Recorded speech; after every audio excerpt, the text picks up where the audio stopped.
Magandang araw mga kawerpa. Ngayong araw papakita ko sa inyo yung actual harvest nung ikinabit naming solar panel nung nakaraang linggo.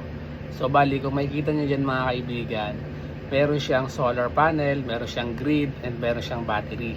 Yun po yung mga component niya mga kawerpa. Kumbaga makikita nyo yung pinaka source niya, which is yung solar panel. Tapos yung battery niya kung saan naman niya iniimbak yung energy na na-accumulate niya from the sun.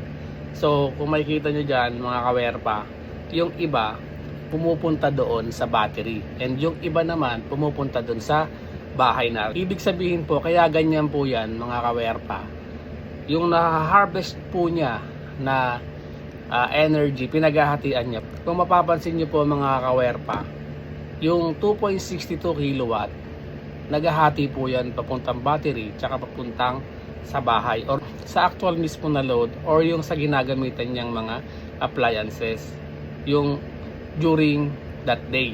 So kung titingnan nyo po, 2.62 kilowatt, pag pinag-add nyo po yung 1.57 tsaka 1.05, ang total po niyan 2.62. So yung sobra po na hindi nagagamit, napupunta po siya sa battery. Yung napupunta naman po sa battery, yun naman po yung gagamitin natin during that night na wala na pong araw. So yun po yung kagandahan ng harvest. Nagagamit po natin siya tuwing umaga, and at the same time po, nagagamit din natin siya tuwing gabi with the use of battery. So kung makikita nyo po, yung grid po dyan is hindi siya nagagamit. Bakit po hindi nagagamit yung grid?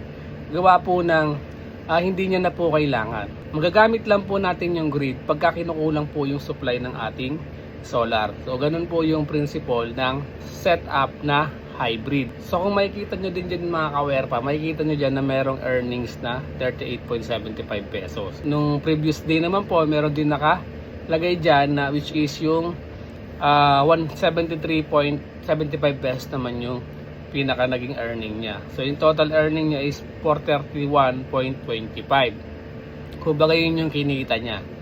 So pagka nagpakabit po tayo mga kawerpa ng solar panel, meron po tayong ganitong app. Lalagyan po natin yan ng pangalan. For example, yan kay Pagayunan Solar. So kung kayo naman po, for example ako, Tuason Solar, yun po yung lalagyan natin doon. And monitor po natin yan sa mga cellphone natin kahit nasaan po tayo, kahit nasa travel tayo. Alam po natin kung gaano kalaki yung na-harvest natin or kung maganda yung harvest. So syempre po pagka maulan, medyo mahina. Siyempre nagbe-base pa rin po tayo doon sa araw. So yun mga kawerpa, sana mayroon kayong napulot na idea.